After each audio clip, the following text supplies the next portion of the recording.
श्री परमात्मने नमः। जिनके कर कमलों में मनोहर मुरलिका विराजमान है और जिनके शरीर की आभा नूतन मेघ के समान श्याम है, जो पुनीत पीताम्बर को धारण किए हुए हैं, जिनका मुख शरद के पूर्ण चंद्रमा के समान सुंदर है, नेत्र कमल के समान कमनीय है तथा अधर बिंबा फल के समान लाल है, ऐसे श्री कृष्ण को छोड़कर मैं कोई दूसरे परतत्व नहीं जानता। अर्थात सर्वस्व तो ये ही वृंदावन विहारी मुरली मनोहर है।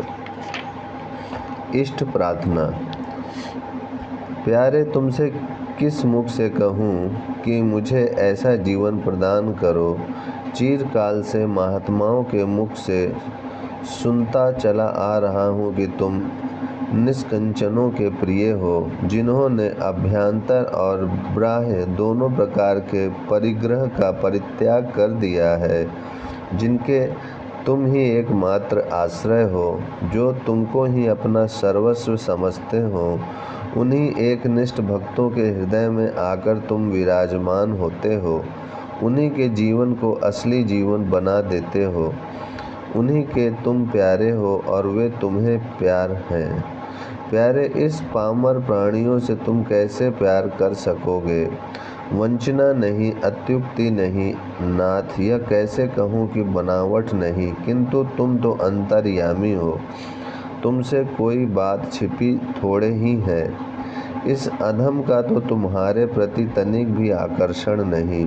रोज सुनता हूँ अमुक ऊपर तुमने कृपा की, अमुक को तुमने दर्शन दिए। इन प्रसंगों को सुनकर मुझे अधीर होना चाहिए, किंतु कृपालु, अधीर होना तो अलग रहा, मुझे तो विश्वास तक नहीं होता कि ऐसा हुआ भी होगा या नहीं। बहुत चाहता हूँ तुम्हारा स्मरण करूँ, मन में तुम्हें छोड़कर दूसरा विचार ही न उठे। कान तुम्हारे गुण कीर्तनों के अतिरिक्त दूसरी सांसारिक बातें सुने ही नहीं। जिह्वा निरंतर तुम्हारे ही नामामृत का पान करती रहे। नेत्रों के सम्मुख तुम्हारी वही ललित त्रिभंगी युक्त बाकी चिंतवन नृत्य करती रहे। पैरों से तुम्हारी प्रदक्षिणा करूं, करों से तुम्हारी पूजा अर्चा करता रहूं और हृदय में तुम्हारी मनोहर मूर्ति को धारण किए रहूं, किंतु नट नागर ऐसा एक क्षण भी तो होने नहीं पाता। मन न जाने क्या उल तमूल सोचता रहता है। जब कभी स्मरण आता है तो मन को बार बार धिक्कारता हूँ। अरे नीच, न जाने तू क्या व्यर्थ की बातें सोचता रहता है। अरे उन मनमोहन की छवि का चिंतन कर, जिसके बाद फिर कोई चिंतनीय चीज ही शेष नहीं रह जाती।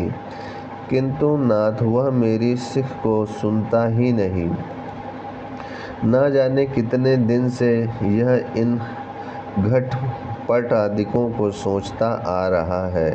विषयों के चिंतन से यह ऐसा विस्मय बन गया है कि तुम्हारी ओर आते ही कांपने लगता है, और आगे बढ़ना तो अलग रहा, 4 कदम और पीछे हट जाता है। कैसे करूं नाथ? अनेक उपाय किए, अपने करने योग साधन जहाँ तक कर सका सब किए, किंतु इस पर कुछ भी असर नहीं हुआ। हो भी तो कैसे? इसकी डोरी तो तुम्हारे हाथ में है, तुमने तो इसकी डोरी ढीली छोड़ दी है। यदि तुम्हारा जरा भी इशारा हो जाता तो फिर इसकी क्या मजाल जो इधर से उधर तनिक भी जा सकता। मेरे साधनों से यह वश में हो सकेगा ऐसी मुझे आशा नहीं। तुम ही जब बरजो तब काम चले। प्यारे प्रभु, जरा बरज दो, एक क्षण को भी तुम्हारे प्रेम सागर में डूब जाए तो यह जीवन सार्थक हो जाए, यह कलेवर निहाल हो जाए। जीव नाना प्रकार के रसों में इतना आसक्त है कि इसे तुम्हारे नाम में मजा ही नहीं आता। निरंतर स्वादु स्वादु पदार्थों की वांछा करती रहती है। हठात इसे लगाता हूँ, किंतु बेमन का काम भी कभी ठीक होता है। नाथ, अब तो बस तुम्हारा ही आश्रय है। तुम्हारे प्रति अनुराग नहीं, विषयों से वैराग्य नहीं, जीवन में यथार्थ त्याग नहीं। जीवन क्या है, पूरा जंजाल बना हुआ है। चाहता हूँ अनन्य होकर तुम्हारा ही चिंतन करूँ, नहीं कर सकता। इच्छा होती है जीवन में यथार्थ त्याग हो, नहीं होता। सोचता हूँ संसार से उपराम हो नहीं सकता। परिग्रह से जितना ही दूर होने की इच्छा करता हूँ, उतना ही अधिक संग्रही बनता जाता हूँ। तुम्हारे चरणों से पृथक होने से ऐसा होना अवश्यंभावी है। शरीर को सुखाया, तितिक्षा का ढोंग रचा, ध्यान जप योग आसन सभी तरफ मन को लगाया, किंतु तुम्हारी यथार्थता का पता नहीं चला। तुम्हारे प्रेम में पागल न बन सका।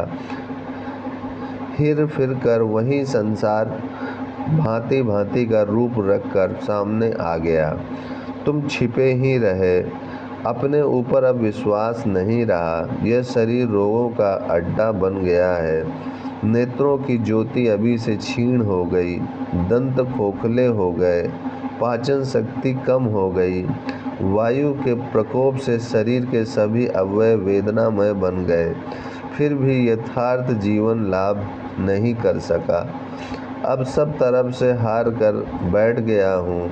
अब तो एक यही बात सोच ली है, जो तुम करोगे करूँगा, जहाँ रखोगे रहूँगा, और जैसा नाच नचाओगे वैसा नाचूँगा। तो भी प्यारे, इस जीवन में एक ही साध है, और वह साध अंत तक बनी ही रहेगी। एक बार सबको भूलकर तुम्हारे चरणों में पागल की भांति लोटपोट हो जाऊं, यही एक हार्दिक वासना है। आहा, ये सभी सांसारिक वासनाएं जब क्षय हो जाएंगी, जब एकमात्र तुम ही याद आते रहोगे, सोते जागते आठों पहर तुम्हारी मनोहर मुरली की मीठी मीठी ध्वनि ही सुनाई देती रहेगी। तुम्हारी उस मंद मंद मुस्कान में ही चित्त सदा गोते लगाता रहेगा, और मैं सभी प्रकार से लज्जा संकोच तथा भय को त्याग कर पागलों का सा नृत्य करता रहूँगा। तब यह जीवन धन्य हो जाएगा, ये शरीर सार्थक हो जाएगा। नाथ, मुझे रोने का वरदान दो, रोता रहूं, पागल की भांति सदा रोऊं, उठते बैठते सोते जागते सदा इन आँखों में आंसू ही भरे रहें। रोना ही मेरे जीवन का व्यापार हो। खूब रोऊं, हर समय रोऊं, हर जगह रोऊं, और जोर से रोते रोते चैतन्य देव की भांति चिल्ला उठूं। हे देव, हे दयति, हे भुवनैक बंधो, हे कृष्ण, हे चपल, हे करुणाक सिंधो, हे नाथ, हे रमण, हे नयनाभिराम। हा हा, भवितासी पदम दृश्यो मरे। गुरु वंदना। गुरुदेव, तुम्हारे पाद पदों में कोटि कोटि प्रणाम है। अंतर्यामिन, तुम्हारे अनंत गुणों का बखान यदि शेष नाग अपने सहस्त्र मुखों से सृष्टि के अंत तक अहनिरस करते रहें, तो भी उनका अंत नहीं होगा। तब फिर मैं क्षुद्र प्राणी तुम्हारी विमल विरदावली का बखान भली प्रकार किस प्रकार कर सकता हूँ। फिर भी तुम जाने जाते हो, तुम अगमय हो, तुम तो भी अधिकारी तुम तक पहुँचते हैं। तुम अनिर्वचनीय हो, तो भी शिष्य प्रशिष्य परस्पर में मिलकर तुम्हारा निर्वचन करते हैं। तुम निर्गुण निराकार हो, फिर भी शिष्यों के प्रेमवश तुम सगुण साकार होकर प्रकट होते हो। मनीषी तुम्हारे तत्व को परोक्ष बतलाते हैं, तो भी तुम प्रत्यक्ष होकर शिष्यों की पूजा अर्चा को ग्रहण करते हो। हे गुरुदेव, इस प्रकार के तुम्हारे रूप को बारंबार नमस्कार है। हे ज्ञान अवतार, मेरी पात्रता अपात्रता का विचार ना करना। पारस लोहे की पात्रता की ओर ध्यान नहीं देता, वह तो सामने आए हुए हर प्रकार के लोहे को स्वर्ण कर देता है। क्योंकि उसका स्वभाव ही लोहे को कांचन बनाना है। तुम्हारे योग पात्रता क्या इन पार्थिव प्राणियों में कभी आ सकती है? अपने स्वभाव का ही ध्यान रखना। तुम्हारे दयालु स्वभाव की प्रशंसा सुनकर ही मैं संविदा हाथ में लिए हुए तुम्हारे श्री चरणों में आया हूँ। ये वन्य पुष्प हैं, अभी की लाई हुई ये कुशा है और ये सूखी संविदा है। यही मेरे पास उपहार है और संभवतया यही तुम्हें प्रिय भी होगा। हे निरपेक्ष, मेरी प्रार्थना स्वीकार करो और मुझे अपने चरणों में शरण दो। तुम्हारे चरणों में मेरा कोटि कोटि प्रणाम है। हे त्रिगुणातीत, मैं तुम्हारी दया का भिखारी हूँ। हम नेत्रहीनों को एकमात्र तुम्हारा ही आश्रय है। अज्ञान तिमिर ने हमारी ज्योति को नष्ट कर दिया है। इसे अपनी कृपा रूपी शलाका से उन्मीलित कर दो, जिससे हम तुम्हारी छवि का दर्शन कर सकें। हे मेरे उपास्य देव, तुम्हें छोड़कर संसार में मेरा और कौन ऐसा हितैषी है? तुम ही एकमात्र मेरे आधार हो। हे अनाश्रितों के आश्रय, मेरी इस वृंदाजलि को स्वीकार करो। ना तो मैं तैरना ही जानता हूँ, ना नाव खेना ही जानता हूँ, फिर भी घोर समुद्र में बहा चला जा रहा हूँ। किधर जा रहा हूँ कुछ पता नहीं। बवंडर सामने से आता हुआ दिख रहा है और उससे कैसे बच सकूँगा कुछ पता नहीं। अब एकमात्र तुम्हारा ही आश्रय है। कर्णाधार बनकर मेरी सहायता करोगे तभी काम चल सकेगा। तुम्हारे पधारने के अतिरिक्त निस्तृति का दूसरा मार्ग ही नहीं। चारों ओर से फूटी हुई इस जीर्ण तरण पर जब तुम्हारे श्री चरण पड़ेंगे तो यह सजीव होकर निर्दिष्ट पथ की ओर आप से आप ही चल पड़ेगी। हे घोर संसार रूपी समुद्र के एकमात्र कर्णाधार, इस सुसुख जीवन में सरसता लाने वाले गुरुदेव, हम प्रणतों की ओर दृष्टिपात कीजिए। तुम्हारी जगन मोहन मूर्ति का ध्यान करते करते दिन व्यतीत हो जाता है, रात्रि आ जाती है, फिर भी मैं तुम्हारी कृपा से वंचित ही बना रहता हूँ। तुम्हारे निकट रहते हुए भी तुम्हारा नहीं बन पाता। तुम्हारी चरण छाया के सन्निकट बना रहने पर भी शीतलता से वंचित रहता हूँ। किसे दोष दूँ? मेरा दुर्दैव ही मुझे तुम तक नहीं पहुँचने देता। बस इस जीवन में एक ही आशा है, उसी का ध्यान करता रहता हूँ। वह दिन कैसा होएगा जब गुरु गहेंगे बाँह, अपना करीब बैठाएंगे चरण कमल की छाँ। भक्त वंदना। जिन्होंने दैत्य कुल में जन्म लेकर भी अच्युत की अनन्य भाव से अर्चा पूजा की है, जिनके सदुपदेश में दैत्य बालक भी परम भागवत बन गए, जिन्होंने अपने प्रतापी पिता के प्रभाव की परवाह न करके अपनी प्रतिज्ञा में परिवर्तन नहीं किया, जिन्हें हलाहल विषपान कराया गया, पर्वत के शिखर से गिराया गया, जल में डुबाया गया, अग्नि में जलाया गया, तो भी जो अपने प्रण से विचलित नहीं हुए, जिनके कारण साक्षात भगवान को नरसिंह रूप धारण करना पड़ा, उन भक्ताग्रगण प्रहलाद जी के चरणों में मेरा कोटि कोटि नमस्कार है, जो संसार के कल्याण की इच्छा से सदा नाना लोकों में भ्रमण करते रहते हैं, जो ब्रह्मा जी के मानस पुत्र हैं, जिनकी संपूर्ण लोकों में अप्रतिहत गति है, जो स्मरण करते ही सर्वत्र पहुँच जाते हैं, जिन्हें इधर की उधर मिलाने में आनंद आता है, जो संगीत में पारंगत हैं और भक्ति के आदि आचार्य हैं, जो वीणा लेकर उच्च स्वर से अहनिरित श्री कृष्ण गोविंद हरे मुरारे, हे नाथ नारायण वासुदेव, इन नामों का संकीर्तन करते रहते हैं, ऐसे भक्त शिरोमणि देव ऋषि नारद जी के चरणों में मेरा कोटि कोटि प्रणाम है। जो मूर्तिमान तप है, जो पुराणों के मर्मज्ञ हैं, जिन्होंने अनेक प्रकार के यज्ञों में विष्णु की आराधना की है, उन व्यास देव जी के पिता परम भागवत महर्षि पराशर जी के पाद पद्मों में अनंत प्रणाम है।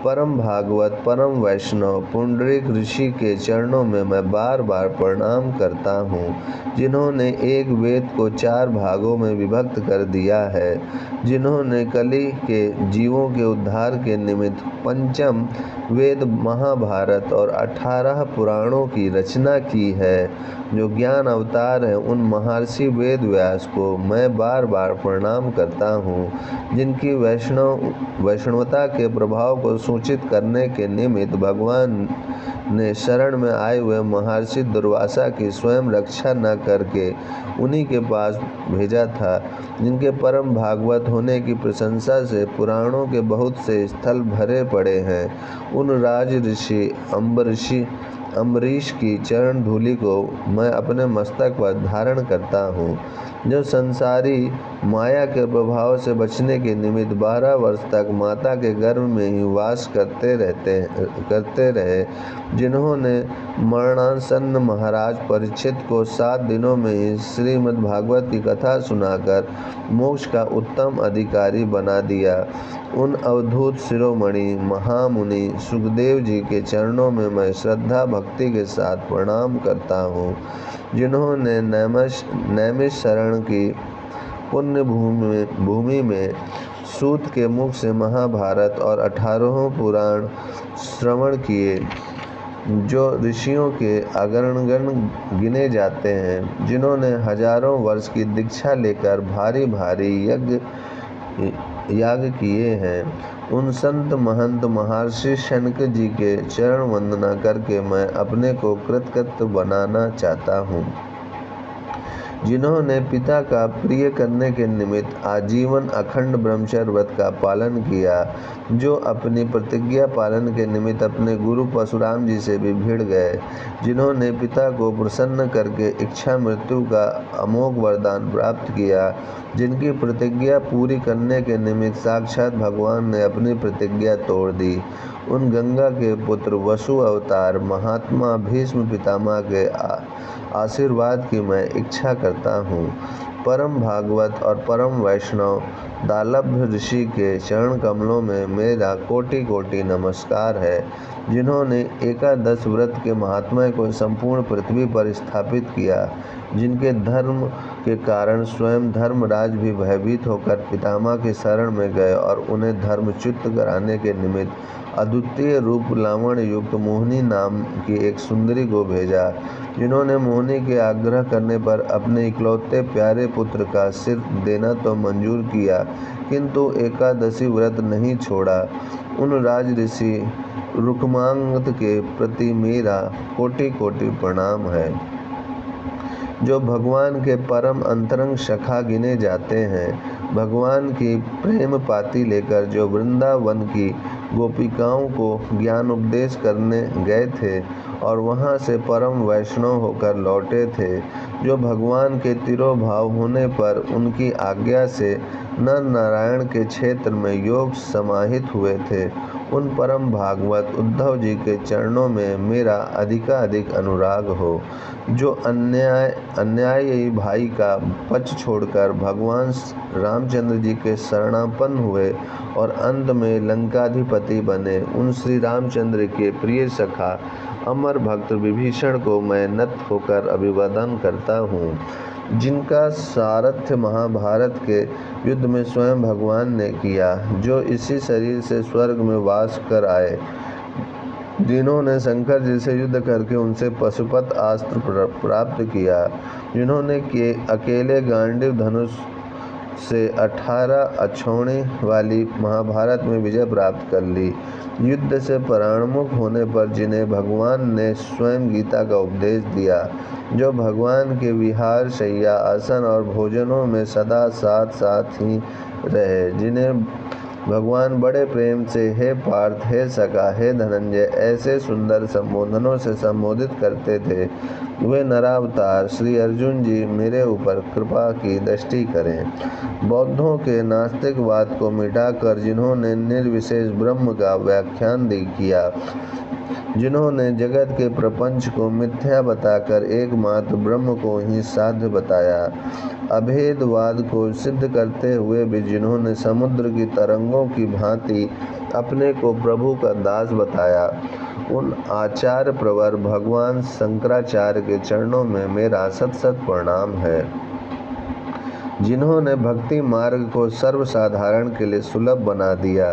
जो जीवों के कल्याण के निमित्त स्वयं नरक की यातनाएं सहने के लिए तत्पर हो गए, जिन्होंने गुरु के मना करने पर भी सर्वसाधारण के लिए गोपनीय मंत्र का उपदेश किया, उन विशिष्टाद्वैत के प्रचारक विष्णु भक्त भगवान रामानुजाचार्य के चरणों में मेरा प्रणाम है, जिन्होंने लुप्त हुए विष्णु संप्रदाय का उद्धार करके पुष्टि मार्ग की स्थापना की, जो गृहस्थ में रहते हुए भी महान विरक्त और आसक्ति रहित बने रहे, जिन्होंने वात्सल उपासना की मधुरता को दिखाकर अपने को स्वयं गोप वंश का प्रकट किया, जिन्होंने बालक श्री कृष्ण की अर्चा पूजा को ही प्रधानता देते हुए सर्वतो भावेन आत्मसमर्पण को ही अंतिम ध्येय बताया, उन शुद्धाद्वैत के प्रचारक बाल कृष्णोपासक भगवान वल्लभाचार्य के चरणों में मेरी प्रीति हो, जिन्होंने श्री राधा कृष्ण की उपासना को सर्वस्व सिद्ध किया, जिन्होंने नीम के पेड़ में अर्क शूर दिखाकर भूखे वैष्णव को भोजन कराया, उन द्वैताद्वैत मत के प्रवर्तक मधुर भाव के उपासक भगवान निम्बकाचार्य के चरणों में मेरा प्रणाम है, जिन्होंने वृंदावन विहारी की प्रीति को ही एकमात्र साध्य माना है, जिन्होंने अत्यंत परिश्रम करके स्वयं हिमालय पर जाकर वेद व्यास जी से ज्ञान प्राप्त किया और वेदांत सूत्रों पर भाष्य रचा, उन द्वैत मत के प्रवर्तक भगवान माधवाचार्य आनंद तीर्थ के पाद पदों में मेरा बार बार प्रणाम है, जिन्होंने छूताछूत और जाति पाति का कुछ भी विचार न करके सर्वसाधारण को भक्ति का उपदेश दिया, जिनकी कृपा से चमार नाई छिपी मुसलमान सभी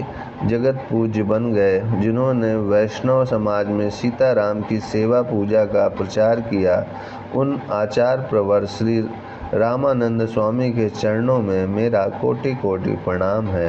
इनके अतिरिक्त दूसरे देशों के अन्य संप्रदायों के प्रवर्तक ईसा, मूसा, मुहम्मद आदि जितने आचार्य हुए हैं, उन सभी के चरणों में मेरा प्रणाम है। संपूर्ण पृथ्वी की धूलि के कणों की गणना चाहे हो भी सके, आकाश के तारे चाहे गिने भी जा सके, बहुत संभव है संपूर्ण जीवों के रोमों की गणना की जा सके, किंतु भक्तों की गणना किसी भी प्रकार नहीं हो सकती।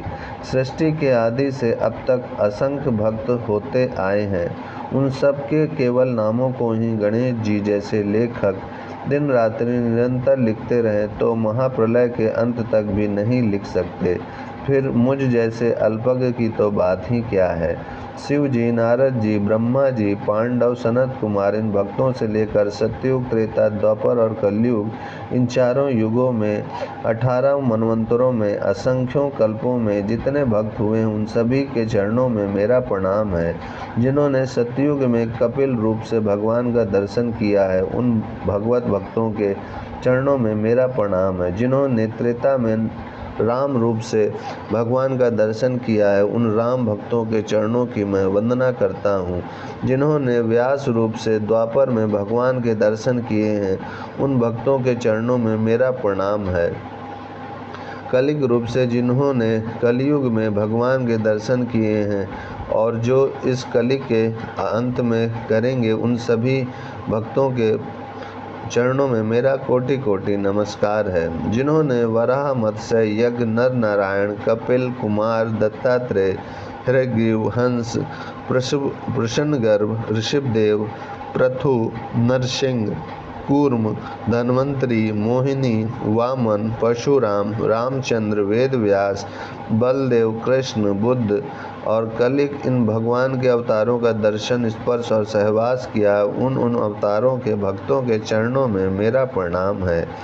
कली काल में पैदा हुए कबीरदास, नानक देव, दादू दयाल, पलटू दास, चरण दास, रैदास, बुलाल, जगजीवन दास, तुलसीदास, सूरदास, मूलक दास, रामदास, निवृत्तिनाथ, ज्ञान देव, सोपान देव, एकनाथ, तुकाराम आदि जितने भी महापुरुष भगवत भक्त हुए हैं, उन सभी के चरणों में मेरा प्रणाम है। भक्तों में कौन छोटा और कौन बड़ा, इसका निर्णय जो करता है वह महामूर्ख है। शालग्राम की बटिया चाहे छोटी हो या बड़ी, सभी एक सी पूज्य है। इसलिए ये सभी भक्त एक ही भांति पूज्य और मान्य हैं। इनके चरणों में प्रणाम करने से ही मनुष्य कल्याण मार्ग का पथिक बन सकता है। इनके अतिरिक्त वर्तमान समय में जो भगवान के नाम का संकीर्तन करते हैं, लिखकर प्रचार करते हैं या जो स्वयं दूसरों से कराते हैं, उन सभी नाम भक्तों के चरणों में मेरा प्रणाम है। जो भगवान के गुणों का श्रवण करते हैं, जो भगवान नाम का कीर्तन करते हैं, जो हर समय भगवत रूप का स्मरण करते हैं, जो भगवान की पाद सेवा करते हैं, जो भगवत विग्रहों का अर्चन करते हैं, जो देवता, द्विज, गुरु, भगवत भक्तों और भगवत विग्रहों को नमन करते हैं, जो भगवान के प्रति सख्य भाव रखते हैं, जिन्होंने भगवान को आत्मनिवेदन कर दिया है, उन सभी भक्तों के चरणों में मेरा कोटि कोटि नमस्कार है। जो संप्रदायों के अंतर्भुक्त हैं अथवा जो संप्रदायों में नहीं हैं, जो ज्ञान निष्ठ हैं, जो देशभक्त हैं, जो जनता रूपी जनार्दन की सेवा करते हुए नाना भांति की यातनाएं सह रहे हैं, जिन्होंने देश की सेवा में ही अपनी जीवन अर्पण कर दिया है, जो किसी भी प्रकार से जनता की सेवा कर रहे हैं, उन सभी भक्तों के चरणों में मेरा बार बार प्रणाम है। वर्तमान काल में जितने भक्त हैं, जो हो चुके हैं अथवा जो आगे होंगे, उन सभी भक्तों के चरणों की मैं बार बार वंदना करता हूँ।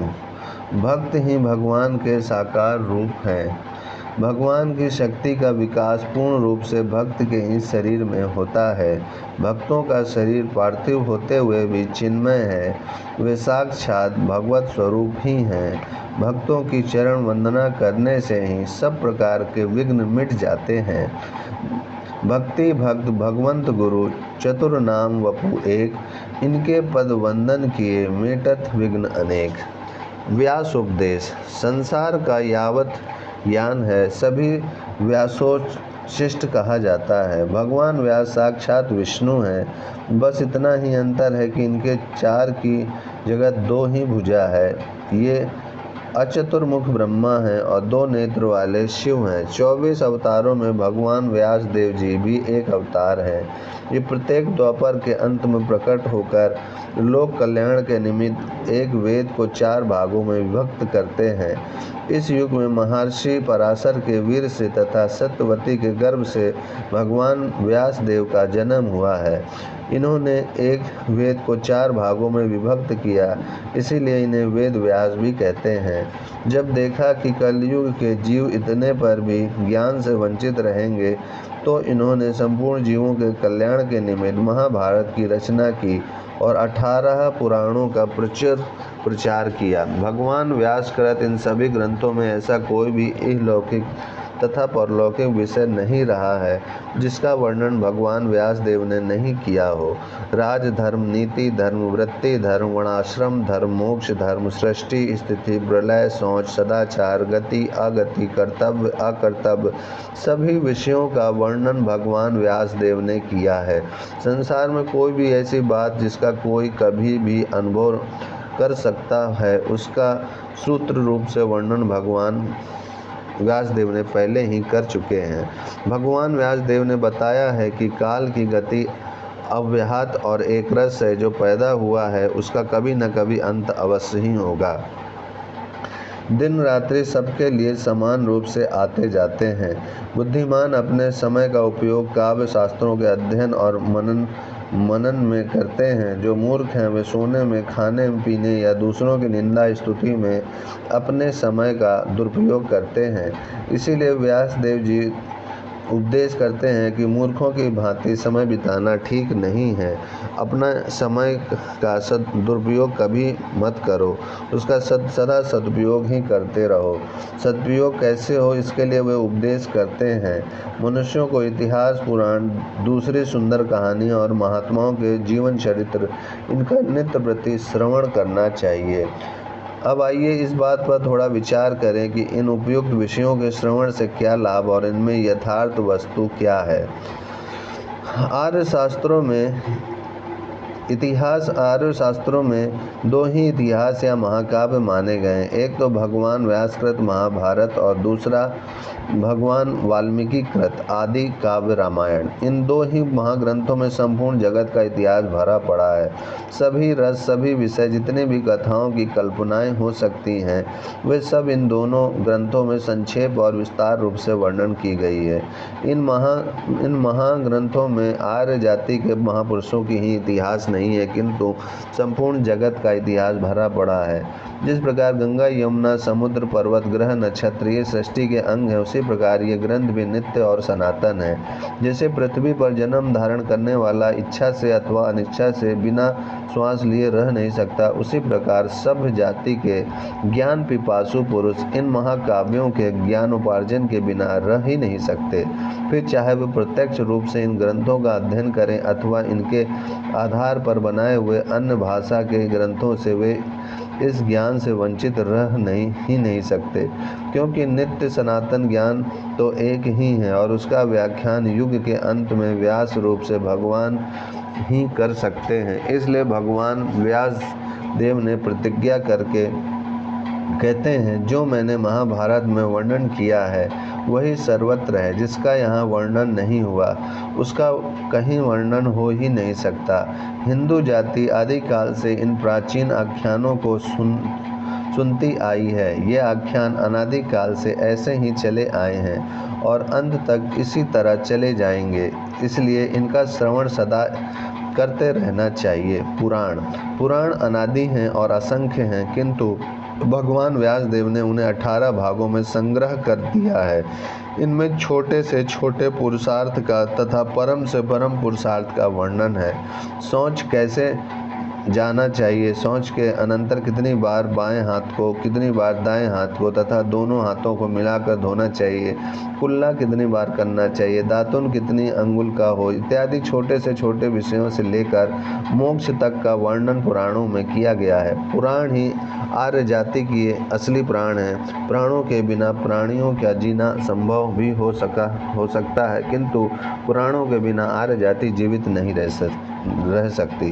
पुराणों का श्रवण आदिकाल से होता आया है। इस संपूर्ण जगत के उत्पन्नकर्ता भगवान ब्रह्मदेव ने ही ऋषियों को पुराणों का उपदेश दिया। इसीलिए पुराण संपूर्ण ज्ञान के भंडार हैं। कल्याण की इच्छा रखने वाले पुरुषों को पुराणों का श्रवण नियमित रूप से करना चाहिए। आख्यान महाभारत तथा पुराणों में असंख्यों आख्यान हैं। उन्हीं के आधार पर सत कवि सुंदर सुंदर काव्यों की रचना करते हैं। बीज रूप से तो सभी आख्यान भारत तथा पुराणों में ही विद्यमान हैं। कोई भी किसी जाति का कवि कभी भी ऐसे आख्यान की कल्पना नहीं कर सकता जिसका बीज पुराणों में ना हो। फिर भी जो कवि उनका विस्तार करते हैं, उन्हें मनोहर कविता में लिखते हैं, उन ऐसे काव्यों का भी अध्ययन सदा करना चाहिए। महात्माओं के चरित्र। जिस प्रकार गंगा जी का प्रवाह निरंतर बहता रहता है, उसी प्रकार इस पृथ्वी पर महापुरुषों का भी जन्म सदा होता ही रहता है। यदि ऐसा न हो तो इस पृथ्वी पर धर्म का तो फिर लेस भी ना रहे। धर्म के बिना यह संसार एक क्षण भी नहीं रह सकता। धर्म के ही आधार पर यह जगत स्थित है। अब भी असंख्य सिद्ध महात्मा पहाड़ों की कंदराओं में जन संसादी से पृथक रहकर योग साधना द्वारा संसार का कल्याण कर रहे हैं। अनेकों सिद्ध पुरुष भेष बदले पृथ्वी पर पर्यटन कर रहे हैं। लोग उन्हें पहचानते नहीं, किंतु उनकी सभी चेष्टाएं लोक कल्याण के ही निमित्त होती हैं। वे अपने को अपनी शक्ति द्वारा प्रकट नहीं होने देते। अप्रकट रूप से लोक कल्याण करने में ही उन्हें आनंद आता है। किसी भाग्यवान पुरुष को ऐसे महापुरुषों का साक्षात दर्शन हो जाए, यह दूसरी बात है, नहीं तो वे छंद वेश में ही घूमा करते हैं। कुछ नित्य जीव या मुक्त जीव लोक कल्याण के निमित्त भौतिक शरीर भी धारण करते हैं और लोगों को जन्म लेते तथा मरते हुए तो भी प्रतीत होते हैं, से भी प्रतीत होते हैं। वास्तव में वे जन्म मृत्यु से रहित होते हैं। केवल लोक कल्याण के ही निमित्त उनका प्रादुर्भाव होता है और जब वे अपना काम कर चुकते हैं तब तिरोहित हो जाते हैं। उनके कार्य गुप्त नहीं होते। वे अधिकारियों को उपदेश करते हैं, शिक्षार्थियों को शिक्षा देते हैं और स्वयं आचरण करके लोगों में नवजीवन का संचार करते हैं। उनका जीवन अलौकिक होता है, उनके कार्य अचिंत्य होते हैं। क्षुद्र बुद्धि के पुरुष उन्हें भी साधारण जीव समझकर उनके कार्यों की समालोचना करते हैं। इससे उनके काम में बहुत सहायता मिलती है। वे इसी बहाने लोगों के सामने आदर्श उपस्थित करते हैं कि ऐसी स्थिति में कैसा व्यवहार करना चाहिए। उनका वह व्यवहार अन्य लोगों के लिए प्राणीभूत बन जाता है। इस प्रकार वे संसारी लोगों की निंदा स्तुति के बीच में रहते हुए भी अपने जीवन को आदर्श जीवन बनाकर लोगों के उत्साह को बढ़ाते हैं। ऐसे महापुरुष सदा से उत्पन्न होते आए हैं, अब भी हैं और आगे भी होंगे। किसी के जीवन का प्रभाव व्यापक होता है, उनके आचरणों के द्वारा अधिक लोगों का कल्याण होता है, और किसी के जीवन का प्रभाव अल्प होता है, उनसे थोड़े ही पुरुष लाभ उठा सकते हैं। इस प्रकार सब जातियों में सब काल में किसी न किसी रूप में महात्मा उत्पन्न होते ही रहते हैं। बहुत से ऐसे महापुरुष होते हैं जिनकी टक्कर का शताब्दियों तक कोई महापुरुष व्यक्त रूप से प्रकट नहीं होता है, किंतु इसका निर्णय होता है अपने अपने भावों के अनुसार भिन्न भिन्न रीति से। इस बात को आज तक ना तो किसी ने पूर्ण रूप से निर्णय किया है और न आगे भी कोई कर सकेगा कि अमुक महापुरुष किस कोटि के हैं और इनके बाद इनकी कोटि का कोई महापुरुष उत्पन्न हुआ या नहीं। इसलिए सालग्राम की बटिया के समान हमारे लिए तो सभी महात्मा पूजनीय तथा वंदनीय हैं। संसार में असंख्य संप्रदाय विद्यमान हैं और उन सब का संबंध किसी न किसी महापुरुष से है, और उन सभी संप्रदायों के अनुयायी उन्हें ईश्वर या ईश्वर तुल्य मानते और कहते हैं। हमें उनकी मान्यता के संबंध में कुछ भी नहीं कहना है।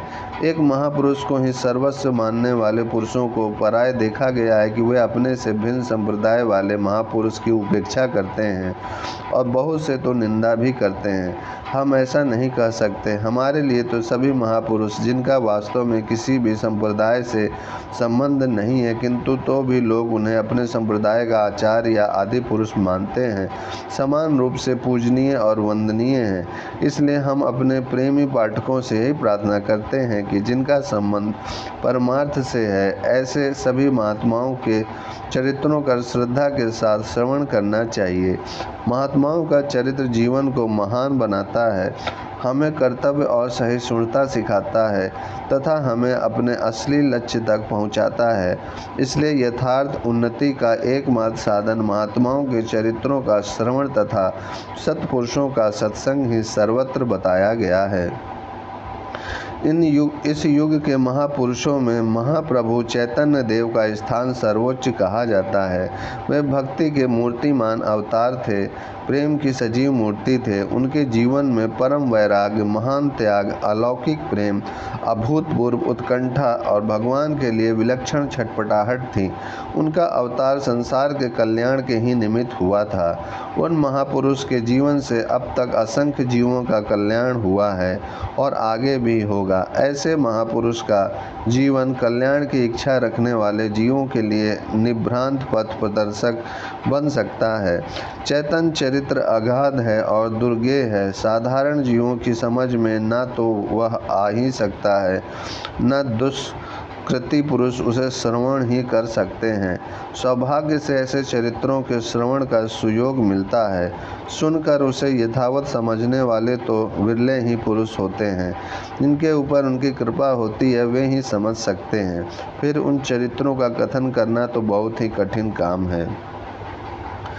मुझमें न भक्ति है न बुद्धि, शास्त्रों का ज्ञान भी यथावत नहीं। चैतन्य के दुर्गे चरित्रों को भला मैं क्या समझा सकता हूँ, किंतु जितना भी कुछ समझ सका हूँ उसका ही जैसा बन सकेगा कथन करूँगा। मुझे पूर्ण आशा है कि कल्याण मार्ग के पथिकों को मेरे इस टूटी फूटी भाषा से अपने साधनों में बहुत कुछ सहायता मिल सकेगी, क्योंकि चैतन्य चरित्र इतना मधुर है कि वह चाहे कैसी भी भाषा में लिखा जाए उसकी माधुरी कम नहीं होने वाली। ओम शांति शांति शांति।